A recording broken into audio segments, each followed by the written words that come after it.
Seja muito bem-vindo e bem-vinda ao podcast da BHH. As novidades da hematologia, hemoterapia e terapia celular, você ouve a seguir no nosso episódio do Hemoplay Podcast. Olá, muito obrigada por estarem conosco em mais um episódio do Hemo em Família sobre anemia falciforme. Eu sou a Adriana Seber e eu tenho hoje o imenso prazer de ter junto duas médicas maravilhosas, doutora Tereza e doutora Isabel, que eu vou pedir, por favor, para se apresentarem. Doutora Tereza. Então, meu nome é Tereza Cristina Cardoso Fonseca, sou médica responsável pelo Centro de Referência em Doença Falciforme de Itabuna e Ilhéus, no estado da Bahia. Meu nome é Maria Isabel de Moraes Pinto, sou professora associada da Escola Paulista de Medicina, da disciplina de infectologia pediátrica, e trabalho, então, além do laboratório, no CRI Unifesp. Muito obrigada, queridas, e além disso, as duas são amigas de uma longa data. Muito obrigada, é um imenso prazer estar com vocês. Doutora Tereza, por favor, conta para a gente quais são as vacinas que os pacientes com doença falciforme devem receber. Todas as pessoas que têm doença falciforme, entrando aí a faixa etária pediátrica, ela deve receber a vacina que é dada pelo governo, pelo calendário da vacina do Ministério da Saúde, porém ela tem que complementar com as vacinas que nós chamamos de especiais. Então, assim, a vacina para pneumo 23 ou para antipneumocócica, outras vacinas a gente acaba dando reforço. Então, nós temos que ter essa visão também do reforço da antimeningocócica, que agora entrou também no calendário vacinal, mas a gente faz um reforço, inclusive, com a CWY. E eu acho que, Dri, uma coisa muito importante a gente colocar para todas as pessoas, e aqui entrando não só as crianças, né, mas a gente tem os adolescentes, a gente tem os adultos jovens que têm que vacinar quando chegam nessa faixa etária, é saber que quem tem doença falciforme, a infecção é algo que sempre prejudica essas pessoas. E se a gente tem uma arma contra a infecção, é a vacinação. Então, todas as vacinas do calendário vacinal, mais as especiais, como a antipneumocócica, a meningocócica, os reforços têm que ser usados. Muito obrigada, doutora Tereza. Vocês não estavam no outro episódio, mas eu queria lembrar que nós temos outro episódio de infecções, em que a gente discutiu infecção muito grave no sangue das crianças e pneumonia. São infecções gravíssimas e que podem até ameaçar a vida dos pacientes. E que a gente pode prevenir com vacinas, além de todas as vacinas da infância, né? Sim. Doutora Isabel, por gentileza, divide com a gente como que é o acesso às vacinas no Brasil. Bom, o Brasil, acho que, em primeiro lugar, a gente tem que lembrar que já foi um campeão de vacinação. A gente tinha mais de 95% de cobertura vacinal, ou seja, as pessoas eram super, hiper vacinadas, né? Aí a gente parou um pouco no tempo, achando que estava tudo muito bem, mas a gente vai voltar. E eu acho que isso é muito importante. Então, todas as unidades básicas de saúde, os postos de saúde, têm vacina para crianças, adolescentes, adultos e idosos. E a criança, né, ou a pessoa com doença falciforme deve estar com toda a sua vacinação em dia. E essas vacinas que a doutora Tereza falou que a gente tem a mais, estão disponíveis nos CRIs. O que é um CRI?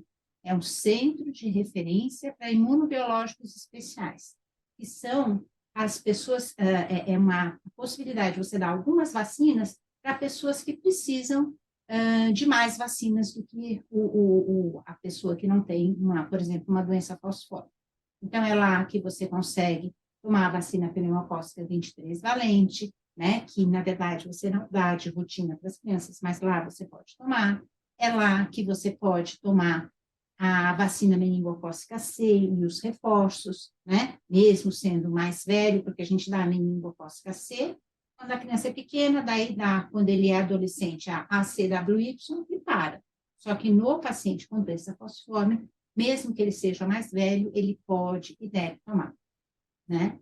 O hemófilos influenza, a vacina do hemófilos influenza deve tomar, a possibilidade de tomar sempre a vacina da influenza, que é diferente do hemófilos influenza, que é a vacina da gripe, né? Isso tudo está disponível nos CRIs para as pessoas com uma necessidade especial, que é essa de se proteger contra alguns germes que causam doença mais grave na pessoa com doença falciforme. Muito obrigada, doutora Isabel. Então, ó, lembrando para vocês, o risco é muito aumentado de infecção grave para quem não tem função do baço, como as crianças que têm anemia falciforme. Então, meningococo, pneumococo e hemófilos podem ser infecções muito, muito graves, e a vacina está lá de graça para todo mundo tomar.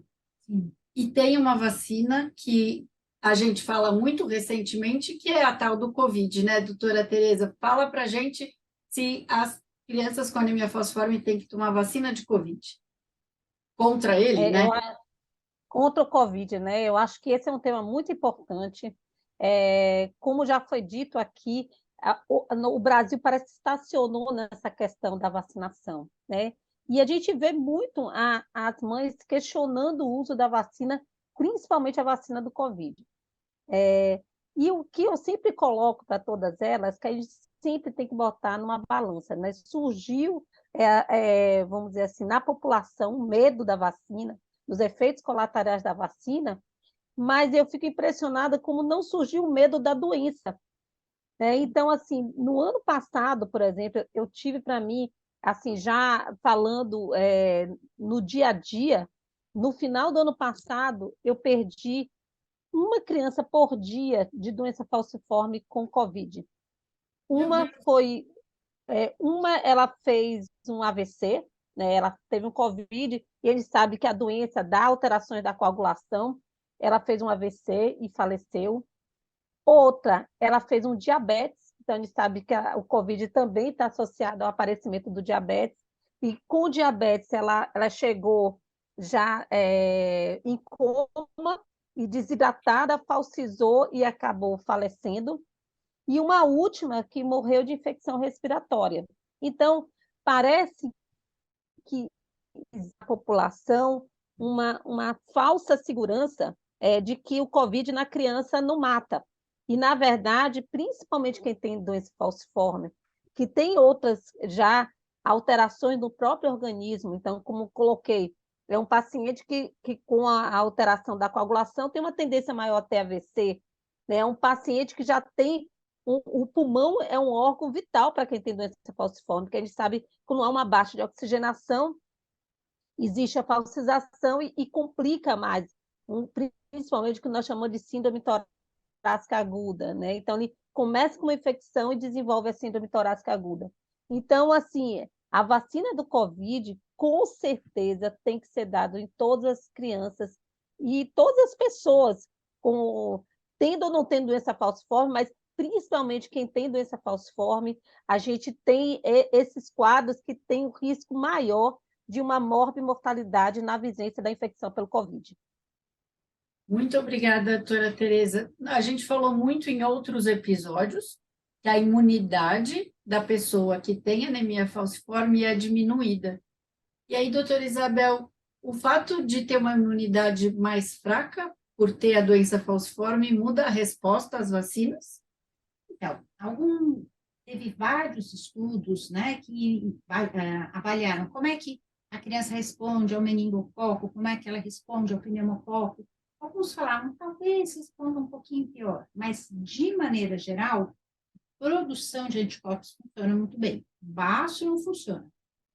Exatamente por isso que a gente quer vacinar, para que a pessoa faça anticorpos e esses anticorpos neutralizem a bactéria que estiver circulando, né? Então, e essas bactérias, elas são todas assim, envoltas numa cápsula, né? E vai lá o anticorpo e gruda nela e facilita a destruição. Então, a gente sabe que as crianças costumam responder, as crianças e os adultos também, podem até não responder exatamente igual, mas de maneira geral respondem e mantêm os anticorpos. Então, não tem a mínima dúvida de que vale a pena vacinar. Muito obrigada. E Doutora Isabel, as vacinas são ótimas, são amigas de todas as crianças, principalmente das falciformes, mas podem ter efeito colateral. Qual é o efeito colateral que as mães devem esperar quando vão vacinar as crianças? Qualquer vacina para qualquer criança pode dar, criança ou adulto também, mais comum é dar dor local, né? Ou se é criança menor, é aqui na coxinha que ela toma, pode ficar vermelho, inchado, né? Pode dar um pouco de febre, e na criança com doença falciforme, né? Existem alguns relatos de uma resposta mais exuberante no local, né? Então, tem algumas descrições que falam, é que está com uma infecção e tal.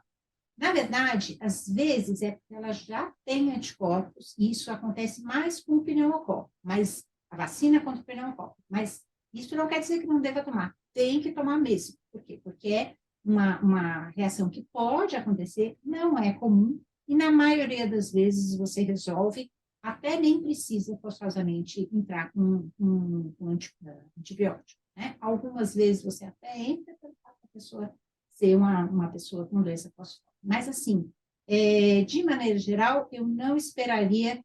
A minha preocupação é não vacinar e daí eu ter uma doença. Entendi.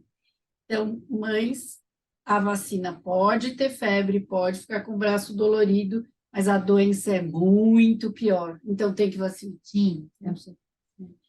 E doutora Tereza, quando um paciente não tem mais função do baço, por que é tão importante vacinar?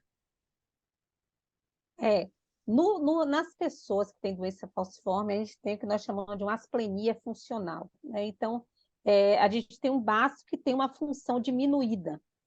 Mas, mesmo ele tendo essa função diminuída, que a gente sabe que tem um risco maior por infecção grave por germes capsulados, então, daí, principalmente, pneumococo, meningococo, entra também outras bactérias, aí como a gente tem a salmonela, né? Então, assim, a gente sabe que o baço é importante na proteção para esses germes. Quando nós vacinamos um paciente, mesmo que ele tenha uma asplenia funcional, é um pouco como a doutora falou anteriormente. Então, assim, você tem uma resposta. Então, você acaba, mesmo esse baço não funcionando tão bem, você acaba tendo uma resposta vacinal que vai proteger essas crianças para esses germes. Então, se a gente olhar na doença falciforme, o que mata uma criança com doença falciforme, nos primeiros 5 anos de vida, principalmente? Infecção e crise de sequestro, né? Então, qual é a arma que a gente tem para proteger uma criança com doença falciforme da infecção? Então, a gente usa a penicilina na profilática até os 5 anos e as vacinas. Então, assim, a vacina é o grande amigo, é o grande aliado nessa proteção que essa criança precisa ter para ela não ter uma infecção grave, uma sepsemia, uma infecção grave por esses germes. Mas, Adriana, doutora, eu queria só acrescentar mais um ponto, que é o seguinte: além disso, que a gente tem esse foco importante, mas todas as outras infecções, elas dão problema para quem tem doença falciforme. Então, por exemplo, a gente fala assim, a varicela é uma doença que é a chamada catapora, né? É uma doença que não dá mortalidade, mas, por exemplo, aquela lesão, a gente sabe que lesão de pele em doença falciforme tem uma tendência a abrir a úlcera maleolar, né? A hepatite A não cronifica, é uma doença benigna. A gente sabe que quem tem doença falciforme já tem uma alteração no fígado e aquela vacina vai proteger para uma infecção que pode fazer uma hepatite fulminante, que é mais comum em quem tem doença falciforme. Então, mesmo aquelas que todo mundo fala, é besteira, é própria da infância, para quem tem doença falciforme não é besteira. Infecção para doença falciforme sempre é algo que a gente tem que se preocupar. E a grande arma que a gente tem são as vacinas. Qualquer uma delas que esteja protegendo essa criança para qualquer infecção. Muito obrigada, doutora Tereza. Isabel, e o HPV? As crianças com doença falciforme devem tomar também? Vacina de HPV? Devem tomar, como as crianças, qualquer criança e adolescente, né? Dos 9 aos 14 anos, existe a indicação de você vacinar com 2 doses. Não tem indicação de fazer, por exemplo, 3 doses, né? Então, é a vacinação habitual, né? E é muito importante. E previne câncer, né? Sim, com certeza. Previne câncer, previne verruga em região genital, ou seja, não tem dúvida de que vale a pena a gente tomar. Muito obrigada a todos, doutora Tereza, doutora Isabel, doutora Sandra, querida Letícia e Alessandro, obrigada a vocês por estarem me escutando e em breve vamos ter mais um episódio do EMA em Família. Obrigada. Com acesso a muita informação sobre as especialidades e diversos temas pertinentes na voz de quem entende.